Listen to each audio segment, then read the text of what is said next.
This video is about the general form of a circle. So here's the general form equation for a circle. Notice that it has an x squared and a y squared, and everything is set equal to 0. Okay? This, you might remember, this was called the standard form. And this form is easier if you're trying to read off the center of the circle. Remember, the center is at 2, -4 here, and the radius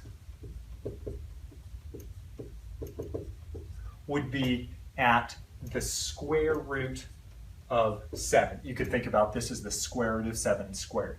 Okay, so the general form has the plus that it's equal to 0, has the plus that everything's expanded. From standard form, it's fairly easy to get to general form, right? You distribute, and then you gather like terms on the left.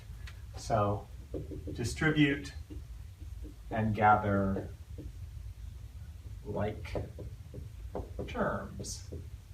That's fairly easy. It's a little more subtle to get backwards, but it's valuable because here it's really hard for me to tell whether that has a center that is in the first quadrant or somewhere else. It's also hard for me to tell what the radius is. In fact, remember, if you had something over here like -7, that circle would be called degenerate, or it wouldn't really exist. So I can't even tell if this circle really exists in this form. But if I could just do this, if I could get it in standard form, life would be great. Well, the way we get back is by completing the square twice. Okay, so completing the square is this process that actually gets us these kind of perfect squares. I need one with the x terms, I need one with the y terms. So let's see, I guess to get a completed square here, I'd need x squared plus 6x plus some constant so that that would be a perfect square. Remember, the goal is to write this as x plus something or other squared.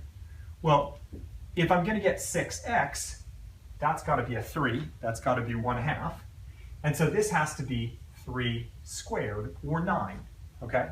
Well, I just added 9 to the left-hand side. Can you just add 9 to the left-hand side? Well, sure, as long as you add 9 to the right-hand side at the same time. Now, I have to do the same thing for the y's. I've got a y squared, so I'm gathering terms in a very convenient way.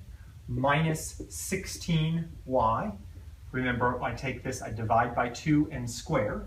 So that's going to be plus -4 squared. I'll move my equal sign just a touch, so we've got a little more room here. Okay, -4 squared, that's 16. So I have to add 16 to that side. I don't quite have room for the 1, and I don't actually want the 1 on the left. So I'll subtract 1 from both sides, eliminating that, putting it over there. You could double check. If you calculated out all those terms, it would be exactly the same as the initial equation. The reason I made this is so that that's a perfect square. The reason I added -4 squared here is so that this can be y minus 4 squared. Double check. This is exactly equal to that if you expand. Then I've got 9 plus 16, that's 25, minus 1, that's 24. So now that I have this in standard form, I can say, the center is at -3, 4, and the radius